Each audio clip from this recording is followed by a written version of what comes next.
चलिए मंगलाचरण प्रारंभ करते जी हैं। हाँ जी। नमो अरिहन्ताणं नमो सिद्धाणं नमो आयर्याणं नमो वज्रायाणं नमो लोये सबसाहुणं मंगलम भगवान वीरो मंगलम गौतमो गणी मंगलम कुंद कुंदाद्यो जैन धर्मोस्तु मंगलम सर्वमंगल मांगल्यम सर्वकल्याणकारकम प्रधानम सर्वधर्माणां जैनम जयतु शासनम मोक्षमार्गस्य नेतारं भेत्तारं कर्मभूभृतां ज्ञातारं विश्वतत्त्वानां वन्दे तद्गुणलब्धये।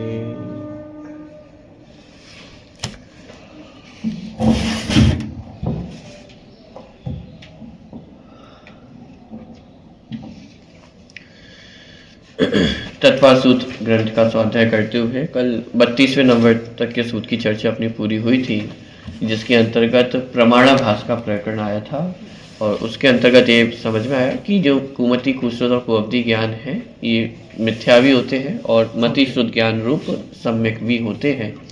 कुमति कुश्रुत और कुअब्धि का मिथ्यापने का कारण क्या है कि वह पदार्थों का सही निर्णय नहीं करता है। जो वास्तविक है अवास्तविक है ऐसे पदार्थों में भेद विज्ञान नहीं होने के कारण, उनका विशेष अर्थ ख्याल में नहीं होने के कारण और अपनी मर्जी के हिसाब से जैसी इच्छा होती है वैसा अर्थ करता है। तो इसलिए जो मिथ्या दृष्टि का ज्ञान है वह सब अज्ञान के खाते में ही जाता है। और वहाँ उदाहरण दिया उन्मत्तवत, यानी पागल की भांति। तो जो मिथ्या दृष्टि है तो उसका जो ज्ञान है वह कैसा है कि पागल की भांति है, उन्मत्तवत है, कभी कुछ कहता है कभी कुछ कहता है, कोई निर्णय नहीं है। इसलिए मिथ्या दृष्टि का जितना ज्ञान है वह सब अज्ञान में के खाते में ही जाता है, मिथ्या ज्ञान ही नाम पाता है। जिनवाणी में जगह जगह पर ज्ञानी और अज्ञानी शब्द आपको पढ़ने को मिलेंगे। तो अलग अलग जगहों पर ज्ञानी और अज्ञानी शब्द के अलग अलग अर्थ होंगे। जैसे कल अपने दो अर्थ देखे थे, ज्ञानी कौन कि जो सम्यक दृष्टि है वो ज्ञानी और बाकी सब कौन है अज्ञानी, मिथ्या दृष्टि सब अज्ञानी।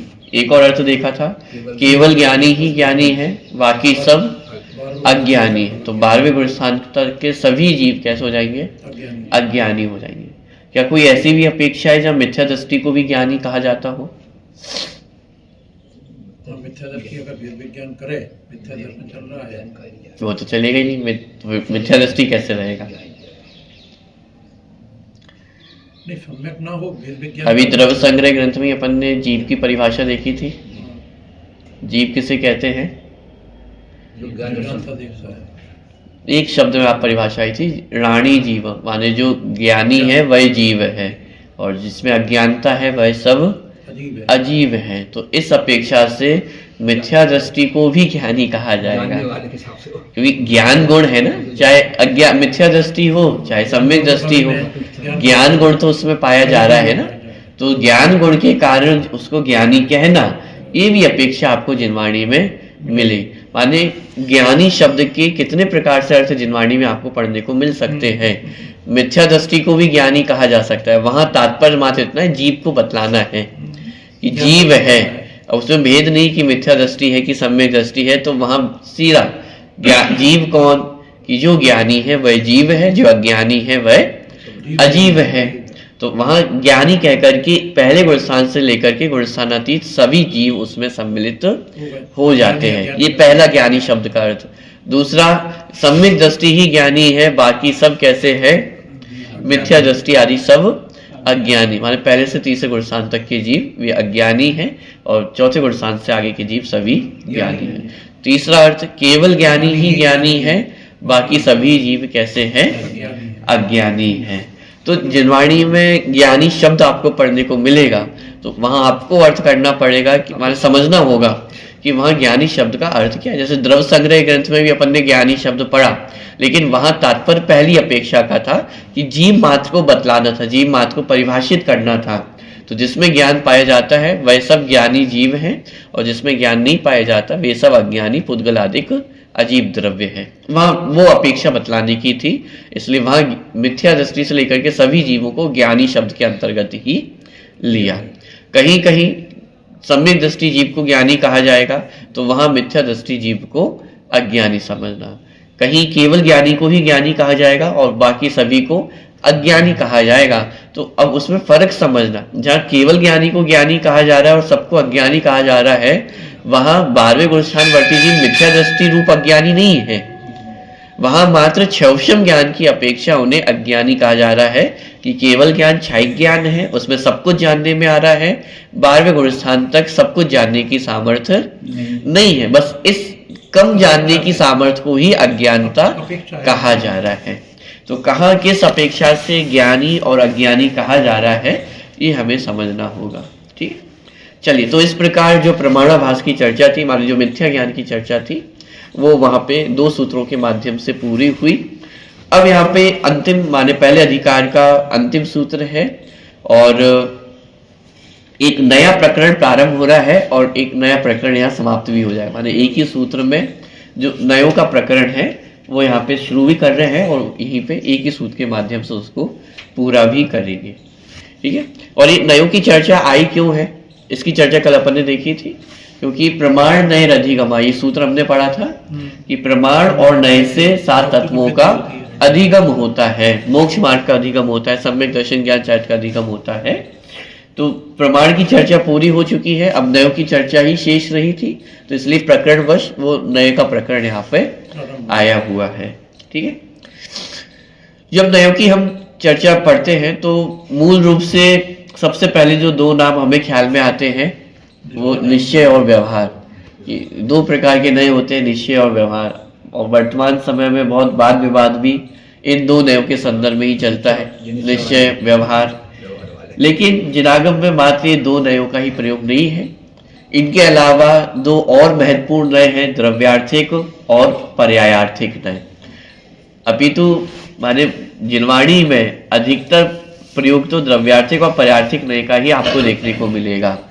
निश्चय व्यवहार नय का प्रयोग तो मात्र जो आध्यात्मिक ग्रंथ हैं उन्हीं में आपको देखने को मिलता है, लेकिन बाकी समस्त जो आगम ग्रंथ हैं उन सभी में मुख्य रूप से द्रव्यार्थिक और पर्यार्थिक नय का ही प्रयोग आपको देखने को मिलता है। तो ये 2 तो माने एक प्रकार से इन्हें मूल नय कहा जा सकता है कि जो अध्यात्म के मूल नय निश्चय व्यवहार है और आगम के मूल नय द्रव्यार्थिक और पर्यार्थिक नय है। लेकिन इनके अलावा भी जिनवाणी में अनेक प्रकार की नयों का वर्णन आया है, जैसे कि 47 नयों का प्रकरण जो प्रवचन सारजी ग्रंथ के परिशिष्ट में हमें देखने को मिलता है, तो वो भी नए हैं। माने एक एक दृष्टि से माने किसी वस्तु को देखना, तो 47 नयों का जो प्रकरण आता है वो भी नए हैं।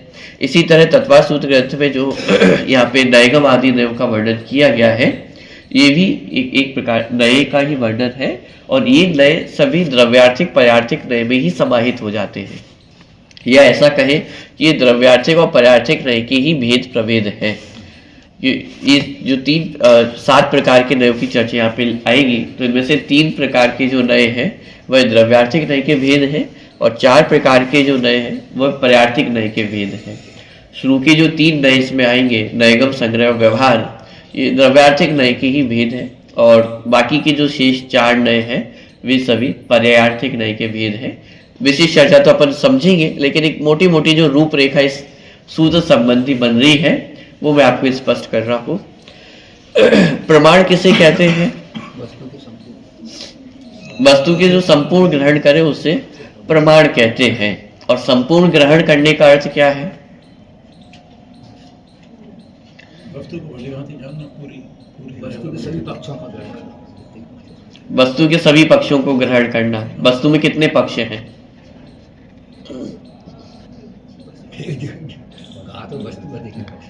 देखिए, नयों का प्रयोग कौन करता है? क्षौषम ज्ञानी या क्षयिक ज्ञानी? माने जितने हम सभी संसारी जीव हैं वही नयों का प्रयोग करते हैं, केवल ज्ञानी तो नयों का प्रयोग करते नहीं है। दूसरी बात, क्या क्षयक्षम ज्ञानी संपूर्ण वस्तु को जान सकता है? ये नहीं जान सकता है। तो फिर हमें प्रमाण ज्ञान हो सकता है कि नहीं हो सकता है? आगम को सुधार करके उसके अनुसार वस्तु को संपूर्णतया जानने का अर्थ क्या है? क्योंकि जब प्रमाण नय अधिगमा सूत्र आया था तब बहुत विशेष माने विस्तार में इस बात को समझा था कि वस्तु को संपूर्ण जानने का अर्थ क्या है, उसके सभी पक्षों को जानने का अर्थ क्या है।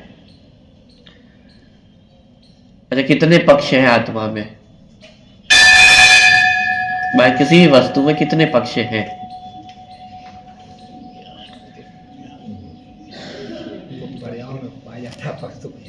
ये देखिए, जब अनेकांशवाद की चर्चा चलती है और जब उसमें प्रमाण की बात आती है तो वहां वस्तु के संपूर्ण पक्ष का अर्थ है वहां दो पक्ष हैं।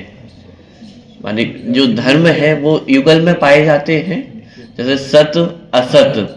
तो सत और असत इन दो को जानना मतलब संपूर्ण वस्तु को जानना, माने उसके संपूर्ण पक्षों को जान लिया। माने किस रूप की? सत्वी है, असत्वी है, तत्वी है, अतत्वी है, नित्यवी है, अनित्य भी है। तो एक धर्म युगल को जानना मतलब संपूर्ण वस्तु को जानना, ये प्रमाण ज्ञान है। वस्तु कैसी है? नित्य भी है, अनित्य भी, ये प्रमाण ज्ञान है। प्रमाण ज्ञान का अर्थ ये नहीं है कि उसके अनंत गुण धर्म सब आपको जानने में आ जाएंगे, वो तो केवल ज्ञान में ही संभव है। मति श्रुत ज्ञान में ये संभव नहीं है। तो श्रुत ज्ञान में जो नयों की परंपरा चल रही है, तो श्रुत ज्ञान में नए जानने जो मति श्रुत ज्ञान प्रमाण कहे जा रहे हैं, तो उस मति प्रमाण ज्ञान का अर्थ क्या? कि कोई भी धर्म युगल का ज्ञान होना, उसका नाम प्रमाण ज्ञान है। नित्य अनित्य इसका ज्ञान हुआ, इसका मतलब ये प्रमाण ज्ञान है। अब नित्यता पे फोकस किया जाएगा तो वो नए के खाते में चले जाएगा कि वस्तु नित्य है, वस्तु अनित्य है, ये सब नए ज्ञान के अंतर्गत आ जाएगा। और नित्य अनित्य है ये प्रमाण ज्ञान के अंतर्गत आ जाएगा। ठीक है, तो वस्तु को संपूर्ण रूप से जानना यह प्रमाण ज्ञान है, और वस्तु के किसी एक अंश को जानना ये नए ज्ञान है। एक अंश को जानना मतलब वस्तु में बहुत सारे धर्म हैं, बहुत सारे गुण हैं, लेकिन किसी एक गुण से वस्तु का वर्णन करना, वस्तु को समझना, उसे नए ज्ञान कहते हैं। ठीक है, जैसे आपसे किसी बालक का वर्णन पूछा जाए कि वह कैसा है, तो उसको कितने प्रकार से वर्णित किया जा सकता है? कितनी उम्र का है, कितना गोरा है, काला है, कितना छोटा है, कितना बड़ा है, सब। कोई रंग की तरफ से वर्णन करेगा कि साहब बहुत अच्छा है, क्यों? रंग बहुत अच्छा है, गोरे रंग का है इसलिए बहुत अच्छा है। कोई उसकी पढ़ाई की तरफ से वर्णन कर सकता है कि पढ़ने में बहुत तेज इसलिए बहुत अच्छा है। कोई खेल कूद की तरफ से बोल सकता है कि खेलने में बहुत अच्छा है इसलिए बहुत अच्छा है। माने एक व्यक्ति के बारे में कितने प्रकार से वर्णन किया जा सकता है। माने किसी एक अंश को पकड़ के उसका वर्णन करना, किसी एक अंश के माध्यम से उस संपूर्ण वस्तु को समझना, उसे नए कहते हैं। ठीक है, माने है बहुत सारे अंश, लेकिन एक अंश को मुख्य किया, बाकी सबको हमने कैसा कर दिया? गौण कर दिया। तो इस मुख्य और गौण करने की शैली को कहते हैं नए। ठीक है, वस्तु में बहुत सारे गुण हैं, बहुत सारे धर्म हैं, लेकिन उसमें से किसी एक अंश को ही मुख्य करना और बाकी सबको गौण कर देना, इसे कहते हैं नए। ठीक है, तो नए जानने का भी नाम है और वाणी में भी नयों के माध्यम से प्रयोग होता है। ठीक है, तो इसी प्रकार यहाँ पर अब ये 7 प्रकार के नयों की चर्चा आ रही है, जिसमें वस्तु के किसी एक पक्ष को मुख्य करके कथन किया जाता है। अनेक प्रकार से नयों का प्रयोग किया जाता है, उसको अपन समझते हैं। 33वें नंबर का सूत्र है, 69 नंबर का पेज है। सूत्र पढ़ता हूं, फिर आप उसको रिपीट करिएगा। नैगम संग्रह, नैगम संग्रह, व्यवहार ऋजु सूत्र, व्यवहार ऋजु सूत्र, शब्द समभिरूढ़, शब्द समभिरूढ़ एवं भूता नया, एवं भूता नया। नैगम संग्रह व्यवहार ऋजु सूत्र शब्द समभिरूढ़ एवं भूता नया।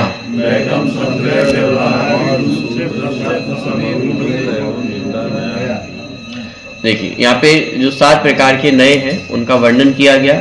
पहला नैगम, नैगम नय। दूसरा संग्रह नय, तीसरा व्यवहार नय, चौथा ऋजु सूत्र नय। और इसमें जो जा के ऊपर आपको रा की मात्रा दिखाई दे रही है तो वो ऊपर चली गई है, तो टोटल पूरा बनता है ऋजु सूत्र नय। ऋजु सूत्र, पांचवा शब्द नय, छठा समाभिरूढ़ नय और सातवां एवं भूत नय। ठीक है, तो इस प्रकार ये 7 प्रकार के नय हैं। इनमें से जो शुरू के 3 नय हैं, नयगम नय, संग्रह नय और व्यवहार नय, ये द्रव्यार्थिक नय के ही भेद हैं। और अंतिम जो 4 नय हैं, ऋजु सूत्र नय, शब्द नय, समाभिरूढ़ नय और एवं भूत नय, ये पर्यायार्थिक नय के भेद हैं। माने मुख्य रूप से यदि 2 भेद देखे नयों के तो वो तो द्रव्यार्थिक और पर्यायार्थिक नय है। बाकी जो 7 नयों का वर्णन आया है ये द्रव्यार्थिक और पर्यायार्थिक के ही भेद है एक तरह से। तो शुरू के जो 3 नय हैं वह द्रव्यार्थिक नय के भेद माने द्रव्यार्थिक नय में गर्भित हो जाते हैं, और जो अंतिम 4 भेद हैं वे पर्यायार्थिक नय के अंतर्गत गर्भित हो जाते हैं अथवा पर्यायार्थिक नय के भेद हैं। चलिए, इनमें से सबसे पहला जो नय है वह है नयगम नय। और ये नयगम नय भी 3 प्रकार का होता है, भूत नयगम नय, भावी नयगम नय और वर्तमान नयगम नय। ठीक है, 3 प्रकार के नयगम नय हैं। सबसे पहले अर्थ समझते हैं, नयगम नय का क्या अर्थ है। परिभाषा आपको इसी में मिल जाएगी, पहले नंबर का पॉइंट है। नयगम नय अनिष्पन्न अर्थ में संकल्प मात्र को ग्रहण करने वाला नय नयगम नय है। क्या? अनिष्पन्न अर्थ में, यानी जो अर्थ अथवा जो कार्य वर्तमान में नहीं है, अनिष्पन्न अर्थ में अथवा अनिष्पन्न कार्य में संकल्प मात्र को ग्रहण करने वाला नय नयगम नय। और संकल्प मात्र माने कौन से संकल्प को? निष्पन्न संकल्प को ग्रहण करने वाला जो नय है वह नयगम नय है। कहने का तात्पर्य है कि कोई कार्य वर्तमान में नहीं हुआ है, लेकिन उस कार्य को हुआ रूप संकल्प करना, उसका नाम नयगम नय है। निगम का अर्थ होता है संकल्प। तो जो कार्य अभी नहीं हुआ है उसमें होने रूप संकल्प करना, उसे नयगम नय कहते हैं। जैसे उदाहरण दिया कि जैसे यहाँ पे मूल में एक उदाहरण दिया प्रस्थ का, कि कोई व्यक्ति है हाथ में फरसी आदि लेकर के जा रहा है, आड़ी लेकर के जा रहा है जंगल की ओर। तो उसको रोक करके हमने पूछा कि अरे भाई कहाँ जा रहे हो? तो उसने बोला प्रस्थ लेने जा रहा हूँ। प्रस्थ क्या होता है? प्रस्थ एक तराजू समझ लीजिए आप, लकड़ी का जो तराजू होता है उसे प्रस्थ कहा जाता है, जो लकड़ी से बनता है। तो वह जंगल में क्यों जा रहा था? प्रस्थ लेने के लिए। प्रस्थ लेने थोड़ी ना जा रहा है, जंगल में तो भी लकड़ी काटने जा रहा है। लकड़ी काट के फिर घर पे लाएगा, औजारों से फिर बनाएगा, तब जाकर के प्रस्थ बनेगा।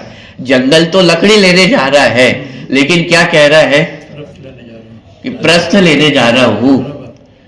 कि इसका मतलब क्या हुआ? अभी प्रस्थ रूप कार्य अनिष्पन्न है, वर्तमान में प्रस्थ नहीं बना हुआ है। प्रस्थ तो बहुत दूर की बात है, प्रस्थ की सामग्री भी नहीं है। अभी तो प्रस्थ की सामग्री मात्र लेने जा रहा है, लेकिन कहता क्या है कि प्रस्थ लेने जा रहा हूं। इसका मतलब अनिष्पन्न कार्य में निष्पन्नता का संकल्प कर लिया। माने जो कार्य वर्तमान में नहीं है उसमें भी होने रूप संकल्प का ग्रहण किया, इसे कहते हैं नयगम नय। तो ये कार्य भविष्य में होने वाला है, तो ये नय क्या कहलाएगा? भावी नयगम नय। माने अभी वर्तमान में अनिष्पन्न है, लेकिन भविष्य में यह कार्य होने वाला है, तो उसका वर्तमान में ही संकल्प किया, इसे कहते हैं भावी नयगम नय। एक और उदाहरण जिनवाणी में ही दिया कि भात का उदाहरण दिया कि जैसे कोई माता है और वो तैयारी अभी कर रही है, पानी इकट्ठा कर रही है, गैस जला रही है, कुकर रख रहे हैं, चावल गला रहे हैं। तो पूछा जाए क्या कर रहे हो? चावल बना रहे हैं। कि भात पका रहे हैं। क्या कर रहे हैं? भात पका रहे हैं। तो हालांकि अंतर होता है चावल और भात में। चावल जो बिना पके हुए हमारे जो अपने हाथों में रहते हैं उसे चावल कहते हैं, और जो पके हुए चावल होते हैं उसे भात कहा जाता है। तो कहा क्या जा रहा है कि भात पका रहे हैं, लेकिन भात पका रहे हैं या चावल को पकाना है? कह क्या रहे हैं? भात पका रहे हैं, भात बना रहे हैं, लेकिन एक्चुअल में वर्तमान में क्या कर रहे हैं कि अभी भात तो बनी ही नहीं है, अभी तो मात्र डिब्बे में से चावल निकाले हैं, उनको पानी में गला रहे हैं या कुकर लगा रहे हैं, अभी भात कहाँ बना रहे हैं? वर्तमान में तो कुकर को गैस पे रखा है, पानी डाला है, तो इससे भात बन जाएगी क्या? इससे भात तो बनने वाली नहीं है। अरे भात अभी बनी नहीं है, लेकिन कहते क्या है? भात पका रहे। तो इसका मतलब अनिष्पन्न कार्य में निष्पन्नता का संकल्प करना, निष्पन्नता को ग्रहण करना, इसे नैगम नय कहते हैं। अब ये अलग अलग प्रकार का है, 3 प्रकार का है, भावी नैगम नय, भूत नैगम नय और वर्तमान नैगम नय। कोई कार्य भविष्य में होने वाला है लेकिन उसका उपचार माने उसका संकल्प वर्तमान में करना, ये भावी नैगम नय है। कोई कार्य भूतकाल में हो चुका है, लेकिन जो भूतकाल में कार्य हो चुका है वो भी वर्तमान में तो नहीं है। लेकिन जैसे महावीर जयंती है, महावीर जयंती का दिन आया, आपसे पूछा जाए कि आज कौन सा दिन है? साहब आज महावीर जयंती है। क्या हुआ था आज? कि आज महावीर स्वामी का जन्मदिन है। साहब जन्मदिन तो बहुत पहले हो चुका है, जन्म तो उनका बहुत पहले हो चुका है, लेकिन आज महावीर जयंती है ऐसा कहना ये भूत नैगम नय का प्रयोग है कि जन्म तो बहुत पहले हो चुका है, लेकिन आज अनिष्पन्न कार्य है, आज उनका जन्म नहीं हुआ है, लेकिन आज कहना कि आज जन्म दिवस है। तो ये क्या किया हमने कि वर्तमान में जो अनिष्पन्न कार्य था उसमें भूतकाल का आरोप किया, उसमें भूतकाल का संकल्प किया, तो इसे कहते हैं भूत नैगम नय। ठीक है, भूत नैगम नय, क्योंकि भूतकाल का उपचार अथवा संकल्प हम वर्तमान में कर रहे हैं, अनिष्पन्न कार्य में कर रहे हैं, तो उसे कहते हैं भूत नैगम नय। ऐसे कोई भविष्य के जो कार्य होने वाले हैं, जैसे जो डॉक्टरी की पढ़ाई कर रहा हो, तो ऐसे बालक को वर्तमान में ही डॉक्टर कहना, ये क्या है? ये भावी नैगम नय का प्रयोग है। और कोई वर्तमान में गरीब हो, मान लो कोई पहले धनपति रहा हो तो सेठ कहलाता हो, और उसे फिर वर्तमान में भी सेठ कहना, भले ही आज वर्तमान में वह अभी नहीं है लेकिन उसे सेठ कहना, तो ये हमने किसका संकल्प किया? भूतकाल का वर्तमान में संकल्प किया। ये भी नगर सेठ है, भले ही वर्तमान में अब सेठ नहीं बचे हो, लेकिन भूतकाल का वर्तमान में संकल्प करना, इसे भूत नैगम नय कहते हैं। और वर्तमान में कोई डॉक्टर बनने वाला हो, इंजीनियर बनने वाला हो, अभी पढ़ाई कर रहा है, और हो सकता है पढ़ाई भी नहीं कर रहा हो, अभी तो मात्र एडमिशन फॉर्म दे रहा है अथवा मात्र एंट्रेंस एग्जाम देने गया है। जरूरी थोड़ा एंट्रेंस एग्जाम क्लियर ही हो जाए, हो सकता है इस साल एंट्रेंस एग्जाम क्लियर ना हो, लेकिन तब भी उसमें उपचार किया जा सकता है कि साहब ये कौन है कि अभी सोचा है कि इंजीनियर बनेगा, तो इंजीनियर कहने लग जाना। अरे ये तो बहुत दूर की बात है, छोटा सा बालक पहले दिन का जन्म हुआ है, उसमें ही हम व्यवहार करने लग जाते हैं कि ये भविष्य का डॉक्टर है, इंजीनियर है। तो ये क्या है? ये सब भावी नैगम नय की ही प्रयोग है। माने अभी तो उसने पढ़ाई करना भी प्रारंभ नहीं किया है, क्या पता उसका पढ़ाई में रुचि हो भी ना हो, या बहुत डब्बा निकल जाए पढ़ाई में, तो लेकिन उसमें प्रयोग किए जाते हैं इस प्रकार के, तो ये कहलाता है भावी नैगम नय। भविष्य काल का वर्तमान में संकल्प करना ये भावी नैगम नय, और भूतकाल का वर्तमान में संकल्प करना वह भूत नैगम नय कहलाता है।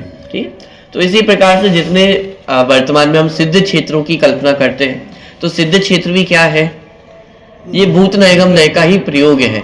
वर्तमान में कोई वहां से सिद्ध नहीं बन रहा है, लेकिन भूतकाल में वहां से सिद्ध गए हैं, इसलिए वर्तमान में वो क्या है? सिद्ध क्षेत्र है। तो वर्तमान में वहां से कोई सिद्ध भगवान सिद्ध दशा को प्राप्त नहीं हो रहा है, लेकिन फिर भी उसे सिद्ध क्षेत्र कहना, क्यों कह रहे हैं कि साहब इतने वर्ष पहले महावीर भगवान यहाँ से सिद्ध दशा को प्राप्त हुए हैं, इसलिए क्या है?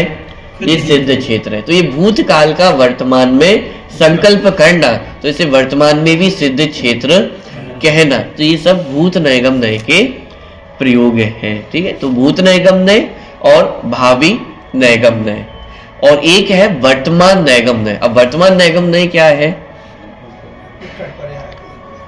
वर्तमान नैगम नय और भावी नैगम नय एक जैसे ही है, बस उसमें अंतर काल का है। माने कार्य होने में, भविष्य में कार्य होना है, लेकिन भविष्य में कब कार्य होना है, जल्दी कार्य होने वाला है, अभी टाइम लगने वाला है, बस ये अंतर होगा भावी नैगम नय में और वर्तमान नैगम नय में। यदि कार्य होने में अभी बहुत टाइम है तो वह भावी नैगम नय का विषय बनेगा, और कार्य होने वाला है, कार्य होने की नजदीकता है, तो उसे वर्तमान नैगम नय कहेंगे। जैसे कोई व्यक्ति है और उसने इंजीनियरिंग की पढ़ाई अभी शुरू नहीं की, अभी एंट्रेंस एग्जाम देने गया हुआ है, और वर्तमान में उसे इंजीनियर कहना, ये भावी नैगम नय का प्रयोग है। क्यों? क्योंकि अभी इंजीनियरिंग बहुत दूर है, अभी तो 5 वर्ष तो इंजीनियरिंग करने में लगेंगे, और उससे पहले एंट्रेंस एग्जाम क्लियर करना होगा, तब जाकर के वह इंजीनियर बनेगा। तो अभी कार्य होने में समय बहुत अधिक है, तो ये कहलाएगा भावी नैगम नय का प्रयोग। लेकिन वर्तमान नैगम नय किसे कहते हैं? कि कार्य प्रारंभ हो चुका है, माने जो कार्य अपन संकल्प कर रहे हैं, उस कार्य की जो प्रोसेस है वो स्टार्ट हो चुकी है, कुछ कार्य हो चुका है, कुछ कार्य बाकी है। मान लीजिए वो स्टूडेंट है और उसको एंट्रेंस मिल गया है, और 3 साल उसने इंजीनियरिंग की पढ़ाई कर ली है। कितने साल बचे हुए हैं? 2 साल बचे हुए हैं। तो ऐसे बालक को इंजीनियर कहना, ये वर्तमान नैगम नय का प्रयोग होगा, क्योंकि कार्य होने की नजदीकता समीप आ गई है। माने 5 साल की अपेक्षा अभी 2 साल बचे हुए हैं, तो कार्य नजदीक है, तो ये वर्तमान नैगम नय का प्रयोग कहलाएगा। माने भावी नैगम नय और वर्तमान नैगम नय दोनों में ही कार्य हुआ नहीं है, लेकिन कार्य होने की नजदीकता किसमें अधिक है, उसके आधार से निर्णय होता है कि ये भावी नैगम नय का प्रयोग है या वर्तमान नैगम नय का प्रयोग है। भावी नैगम नय में कार्य अभी दूर है, वर्तमान नैगम नय में कार्य अभी नजदीक है, बस ये इनके भेद का आधार है। तो इस प्रकार 3 प्रकार के नय हैं, भावी नैगम नय, भूत नैगम नय और वर्तमान नैगम नय। भूत नैगम नय भूतकाल का, माने जो वर्तमान में अनिष्पन्न कार्य है उसमें भूतकाल का संकल्प करना, वह भूत नैगम नय है। वर्तमान में अनिष्पन्न कार्य में भविष्य का संकल्प करना वर्तमान में, वह भावी नैगम नय कहलाता है। और वर्तमान नैगम नय में भावी नैगम नय जैसा ही है, मात्र काल की नजदीकता और दूर का अंतर है। यदि दूर है तो भावी नैगम नय, और नजदीक है तो वर्तमान नैगम नय वह नाम कहलाता है। ठीक है, तो इस प्रकार ये नैगम नय का स्वरूप हुआ। नैगम नय में जितने अपन पंच कल्याणक आदि मनाते हैं, जन्मदिन आदि ये सब मनाना, ये सब नैगम नयों की ही प्रयोग है। डेली लाइफ में भी अपन प्रयोग करते हैं कि कोई मान लीजिए कहीं तीर्थ यात्रा पे जा रहा हो, तो उससे पूछे कि कहाँ जा रहे हो, वो क्या कहेगा कि साहब सम्मित शिखर जी जा रहे हैं। कि अरे भाई, सम्मित शिखर जी जा रहे हो या बाजार से घर जा रहे हो? पूछा क्या, कहाँ जा रहे हो, और वो उत्तर क्या दे रहा है, शिखर जी जा रहे हैं। कि भाई शिखर जी में तो अभी टाइम है, 15 दिन बाद ट्रेन है, लेकिन वर्तमान में कहना कि कहाँ जा रहा हूँ, शिखर जी जा रहा हूँ। ये सब भावी नैगम नय के प्रयोग। माने भविष्य का जितना भी प्रयोग हम वर्तमान में कर रहे हैं, वर्तमानवत, माने ऐसा नहीं कि मैं जाऊंगा, शिखर जी जाऊंगा, ये भावी नैगम नय नहीं है। भावी नैगम नय का प्रयोग क्या है, मैं शिखर जी जा रहा हूं, ये भावी नैगम नय है। माने भविष्य का वर्तमान में ही संकल्प कर दिया है, निर्णय कर दिया है कि जो भविष्य में कार्य होने वाला है उसका वर्तमान में ही कहना कि मैं जा रहा हूं, ये भावी नैगम नय का प्रयोग। भूत नैगम नय का प्रयोग महावीर भगवान आज से इतने वर्ष पूर्व हुए थे, ये भूत नैगम नय का प्रयोग नहीं है। आज महावीर भगवान का जन्मदिन है, ये भूत नैगम नय का प्रयोग है, क्योंकि हुआ तो जन्मदिन भूतकाल में है, लेकिन उसका प्रयोग कैसा कर रहे हैं, वर्तमान में ही उसका प्रयोग कर रहे हैं कि आज ही जन्मदिन है। तो ये भूत नैगम नय का प्रयोग है। तो इस प्रकार के प्रयोग इन नैगम नयों में होते हैं। ठीक है, चल अगले नय की ओर बढ़ते हैं। अगला नय है संग्रह नय। संग्रह नय किसे कहते हैं?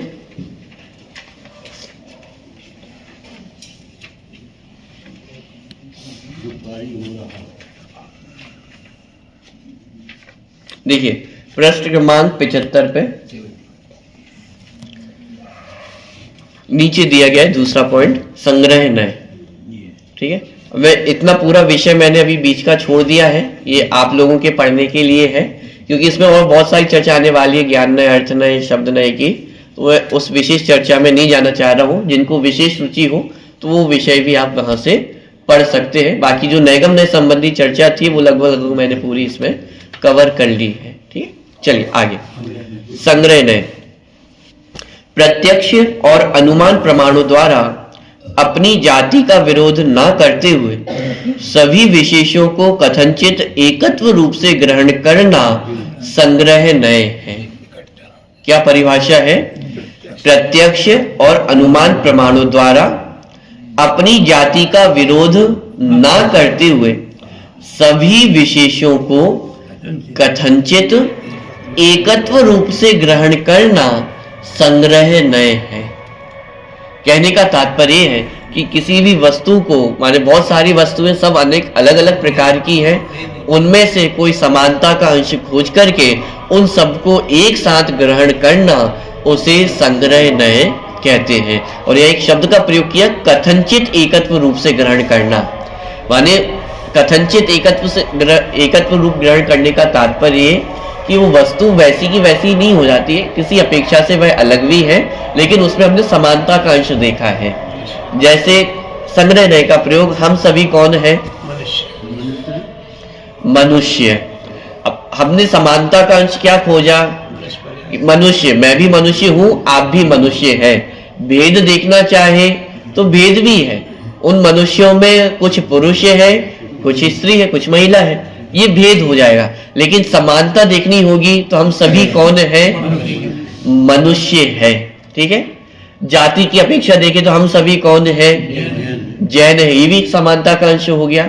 तो ये समानता का अंश देखना, अलग अलग प्रकार की चीजों में समानता का अंश देख करके उन सबको एक रूप कहना, ये संग्रह नय का कार्य है। और ये संग्रह कहां तक हो सकता है? माने कहां तक हम वस्तुओं को इकट्ठा कर सकते हैं?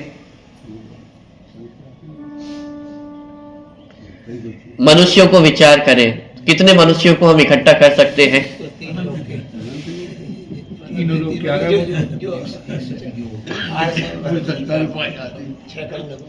कि जैन भी आ जाएंगे, अजैन भी आ जाएंगे,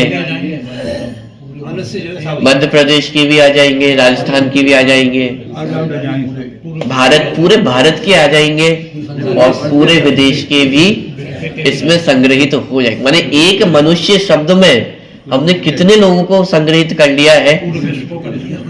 पूरे विश्व के मनुष्यों को एक शब्द में हमने संग्रहित कर लिया। इससे अधिक भी कुछ को संग्रह किया जा सकता है? शब्द आप बदल सकते हैं, वो सब आ गए, पूरे सब आ गए, मनुष्य पूरे। अब कुछ और पदार्थों को मिलाना है तो कुछ और शब्द का प्रयोग करके और संग्रह किया जा सकता है। मनुष्य जितने भी हैं सब ज्ञान दर्शन वाले हैं। मनुष्य तो आ गए, त्रियंचों को गर्वित करना है तो अब क्या करें? शब्द बदल तो जीव, तो जीव मात्र कह करके त्रियंच गति के जीव भी आ गए, नरक गति के जीव भी आ गए, देव गति के जीव भी आ गए, चारों गतियों के जीव। अब इसमें आप विविधता देखिए कितने प्रकार की है। चारों गतियों के जीवों में चारों गतियों की अपेक्षा विविधता है, कषायों की अपेक्षा विविधता है, योनियों की अपेक्षा विविधता है, माने कितने प्रकार की विविधता पाई जा रही है। सबके गुणस्थान अलग अलग है। और विविधता किस हद तक है कि एक निगोदिया जीव है और एक सिद्ध भगवान है, वो सब जीव है, एक भव्य है एक अभव्य है, वो सब इस जीव शब्द के अंदर संग्रहित हो गए हैं। चलिए सभी जीवों को तो ले लिया है, और भी संग्रहित किया जा सकता है क्या?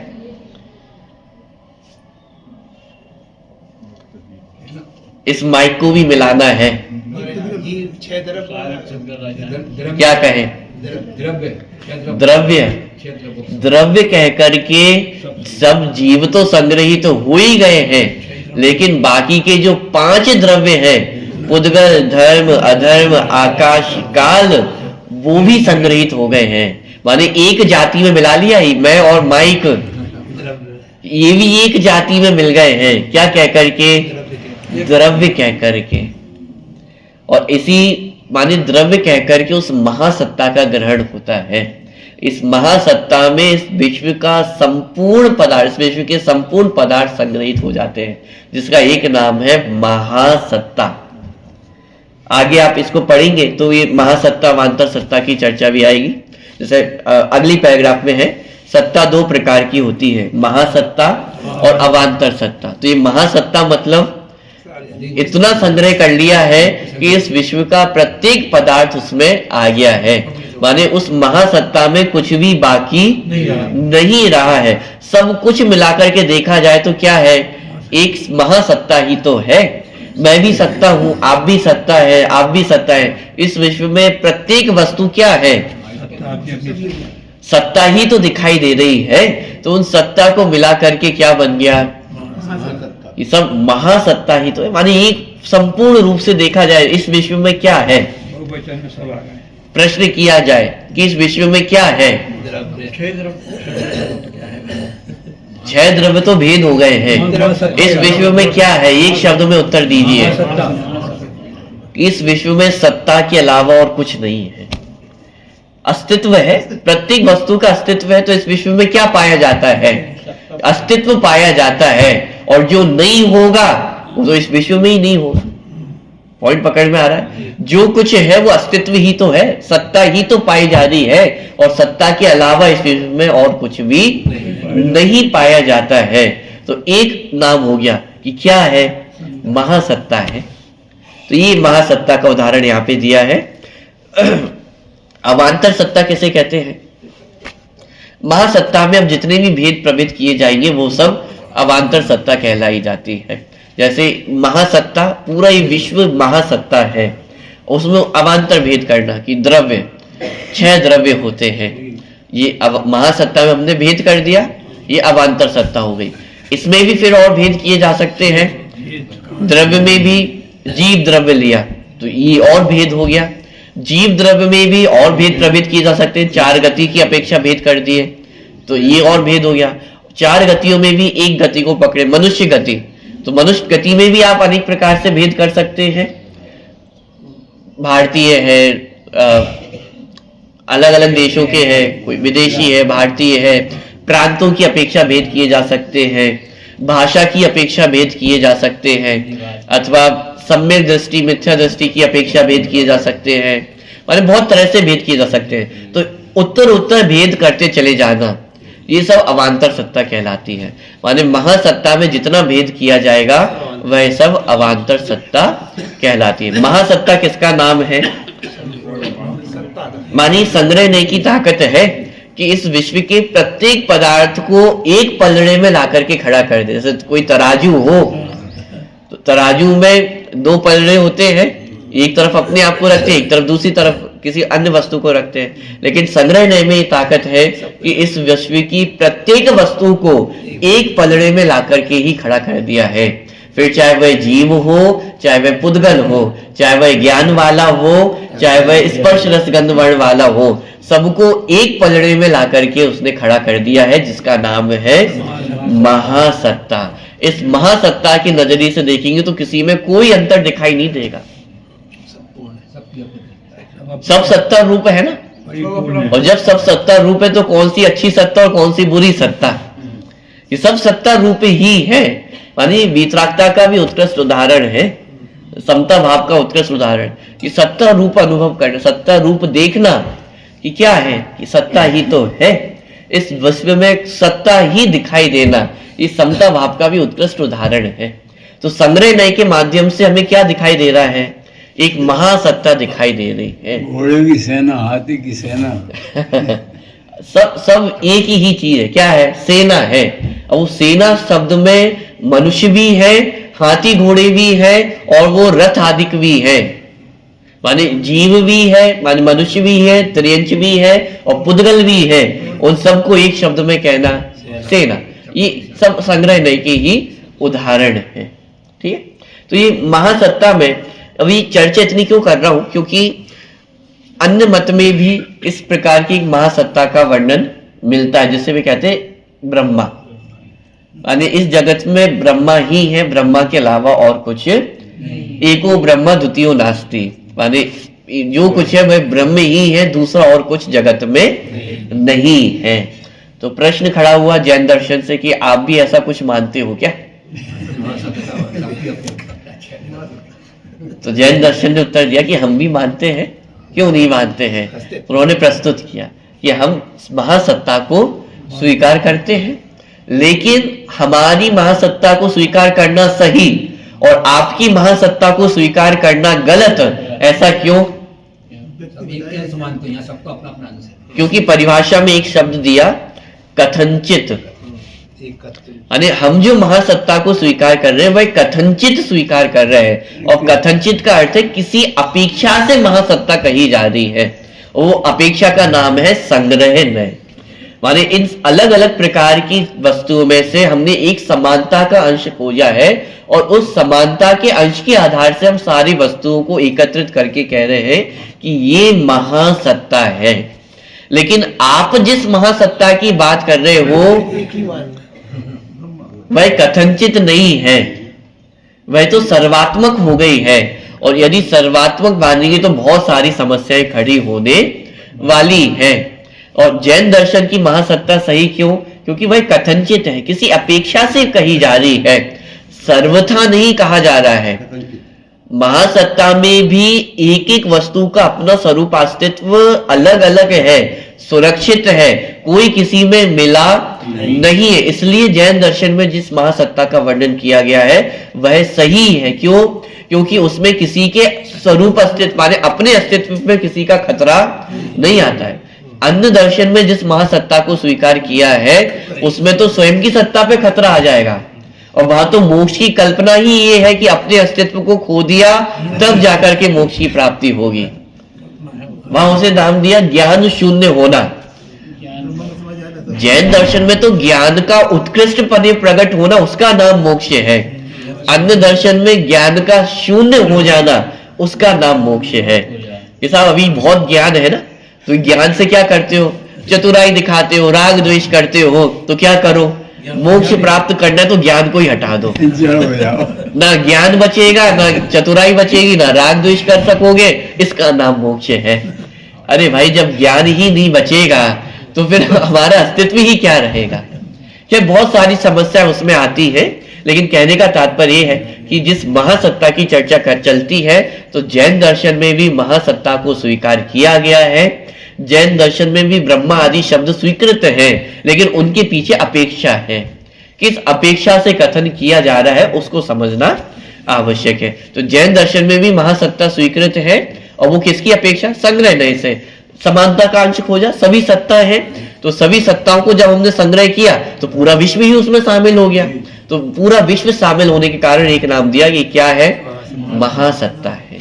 ठीक है, लेकिन अवांतर सत्ता भी कही। अवांतर सत्ता माने प्रत्येक वस्तु की अपनी अपनी सत्ता सुरक्षित है, तो उस महासत्ता में जब हम भेद करते हैं तो वह अवांतर सत्ता कहलाती है। और ये दो भेद इसलिए किए जा रहे हैं क्योंकि संग्रह नय दो प्रकार का होता है, शुद्ध संग्रह नय और अशुद्ध संग्रह नय। कितने प्रकार के हैं? दो प्रकार के, शुद्ध संग्रह नय और अशुद्ध संग्रह नय। महासत्ता को ग्रहण करने वाला नय शुद्ध संग्रह नय है, और अवांतर सत्ता को ग्रहण करने वाला नय अशुद्ध संग्रह नय है। बात समझ में आ गई? महासत्ता को स्वीकार माने ग्रहण करने वाला नय शुद्ध संग्रह नय है, और बाकी सब अवांतर सत्ता को ग्रहण करने वाले नय अशुद्ध संग्रह नय है। तो शुद्ध संग्रह नय का उदाहरण भारत में सर्वगर्भित हो गए। शुद्ध संग्रह नय का उदाहरण एक ही है, महासत्ता, क्योंकि बाकी सब जितनी हम संग्रह करना चाहिए वह सब अवांतर सत्ता ही होगी, वह महासत्ता नहीं होगी। तो महासत्ता माने शुद्ध संग्रह नय का उदाहरण एक महासत्ता है और बाकी सब अवांतर सत्ता होने के कारण अशुद्ध संग्रह नय के ही विषय बनते हैं। अब यहाँ पे अशुद्ध का अर्थ ऐसा नहीं है कि आत्मा अशुद्ध हो जाएगी कि अशुद्ध संग्रह नय बोल करके। यहाँ पे अशुद्धता का अर्थ सिर्फ इतना है कि क्योंकि यदि संग्रह किया जाए तो संग्रह का उत्कृष्ट उदाहरण तो महासत्ता ही है, क्योंकि उसमें सारी वस्तुएं संग्रहित हो गई है। अवांतर सत्ता में सारी वस्तुएं संग्रहित नहीं होंगी। आप जीव कहोगे तो उसमें बाकी के 5 द्रव्य रह जाएंगे, आप मनुष्य कहोगे तो उसमें बाकी के जीव रह जाएंगे, तो उसमें सारे द्रव्य संग्रहित नहीं हो पा रहे हैं। ये अपेक्षा है उसको अशुद्ध संग्रह नहीं कहने की, क्योंकि संग्रह की शुद्धता कब है, माने संग्रह की उत्कृष्टता किसमें है कि जहां सब कुछ संग्रहित हो जाए, और जहां कुछ रह जाए तो वह शुद्धता नहीं हो सकती उस संग्रह में। तो संग्रह की अपेक्षा उसमें शुद्धता अशुद्धता शब्द रखा गया है। वस्तु में कोई शुद्धता अशुद्धता नहीं आई है। महासत्ता कहने पे भी वस्तु में कोई नई शुद्धता नहीं आ गई है, और अवांतर सत्ता कहने में, अशुद्ध संग्रह नहीं कहने में वस्तु में कोई अशुद्धता नहीं आ गई है। ये संग्रह की शुद्धता अशुद्धता बताई जा रही है कि संग्रह की शुद्धता कब होगी, जब सब कुछ संग्रहित कर ले, जब सब कुछ ग्रहण कर ले। तो जब महासत्ता को ग्रहित करता है तो उसमें सब कुछ आ जाता है, इसलिए वह शुद्ध संग्रह नय है। और अवांतर सत्ता में सब कुछ ग्रहण नहीं हो पाता है, कुछ ना कुछ छूट ही जाएगा, इसलिए उसे कहा अशुद्ध संग्रह नय। लेकिन अशुद्ध संग्रह नय से वस्तु में कोई अशुद्धता नहीं आ रही है। जीव कहा हमने, यह अशुद्ध संग्रह नय का विषय है, लेकिन जीव कहने पर अशुद्ध संग्रह नय से ग्रहण किया है, लेकिन जीव में कोई अशुद्धता नहीं आई है। ठीक है, तो ये शुद्ध संग्रह नय और अशुद्ध संग्रह नय। जहां संपूर्ण महासत्ता को ग्रहण किया जाए तो वह शुद्ध संग्रह नय, और जहां अवांतर सत्ता को ग्रहण किया जाता है वह अशुद्ध संग्रह नय कहलाता है। एक तीसरा नय और मैं जल्दी से ले रहा हूं, व्यवहार नय। व्यवहार नय किसे कहते हैं, देखिए 78 नंबर का प्रश्न है। संग्रह नय द्वारा संग्रहित पदार्थों में विधि पूर्वक भेद करना व्यवहार नय है। संग्रह नय के समान यह भी शुद्ध और अशुद्ध के भेद से 2 प्रकार का है। व्यवहार नय का अर्थ यहाँ पे जो निश्चय व्यवहार वाला व्यवहार नय है वो अर्थ यहाँ पे नहीं है। इस व्यवहार नय का अर्थ दूसरा है। इस व्यवहार नय का अर्थ इतना है कि जो जिन संग्रह नय से वस्तुओं को संग्रहित किया जाता है उस संग्रह नय के विषय में भेद करना वह व्यवहार नय का कार्य है। माने संग्रह नय ने कहा जीव, तो व्यवहार नय आकर के उसमें भेद कर देगा कि 4 प्रकार के जीव होते हैं, मनुष्य गति, तिर्यंच गति, नर गति और देव गति। तो जिस जिस वस्तुओं को संग्रह नय संग्रहित करता है उन विषय में व्यवहार नय आकर के भेद खड़े करता है। तो ये भेद करना ये व्यवहार नय का कार्य है। संग्रह नय का कार्य संग्रहित करना, व्यवहार नय का कार्य भेद करना। अब ऊपर से देखने में हमें ऐसा लग सकता है ये दोनों एक दूसरे के विरोधी हैं। एक संग्रह नय संग्रहित करता है, व्यवहार नय भेद कर देता है। तो अब किसका प्रयोग करें, संग्रह नय का प्रयोग करें कि व्यवहार नय का प्रयोग करें? ये दोनों ही किसका अर्थ, किस कार्य माने इनका प्रयोजन क्या है इन दोनों ही नयों का? अभेद वस्तु को भेद करके कहना है, उसका नाम व्यवहार है। जो अपन ने प्रमाण नय जो अपन ने समझा था प्रमाण नय अधिगमा, यानी 7 तत्व, सम्यक दर्शन, ज्ञान, चारित्र, ये प्रमाण और नयों के माध्यम से जाने जाते हैं। इसका मतलब ये जो संग्रह नय और व्यवहार नय है इनके माध्यम से भी उस वस्तु स्वरूप को समझना है। वस्तु स्वरूप को समझने के लिए संग्रह नय भी आवश्यक है, व्यवहार नय भी आवश्यक है। अकेले संग्रह नय से भी कार्य नहीं चलेगा, अकेले व्यवहार नय से भी कार्य नहीं चलेगा। दोनों नयों की आवश्यकता होती है। अब वो किस प्रकार है उसकी प्रयोग विधि अपन अगली क्लास में समझेंगे। अभी मात्र 3 नयों की चर्चा अपन ने देखी है, 4 नय अभी बाकी है और उसमें भी तीसरे नय की चर्चा अपन अगली क्लास में विस्तार से करेंगे। स्वरूपी अविनाशी में आत्म स्वरूप सेजानंदी स्वरूपी अविनाशी में आत्म स्वरूप सहजानंदी सौद्य स्वरूपी अविनाशी में आत्म स्वरूप। स्तुति नंबर 18 पेज नंबर 26 स्तुति नंबर 18 सभी लोग निकालना 18 नंबर स्तुति। हे प्रादिपाद माता हम शरण गई तेरी, करुणा कर समरस से भव भव की मिटे फेरी।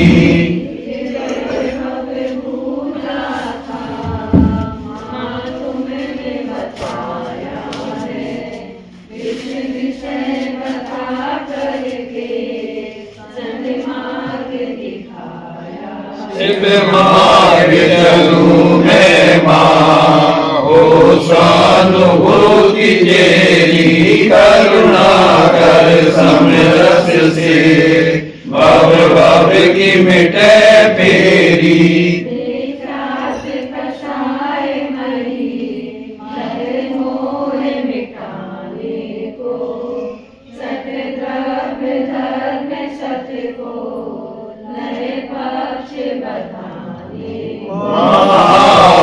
दर्पण हो साध निधि मेरी, करुणा कर समरस से भव भव की मिटे फेरी।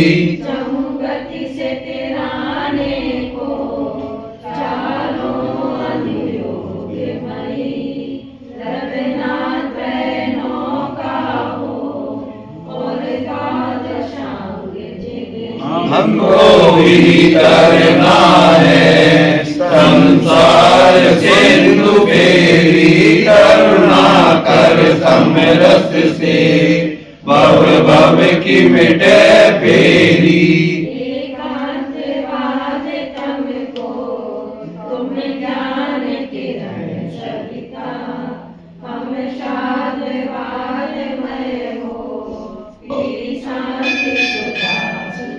सन्मति सुख पाने को मांग गए भक्ति तेरी, करुणा कर समरस से भव भव की मिटे फेरी। रावणी के ज्ञान से सूर्य रुका लो, सदा दीप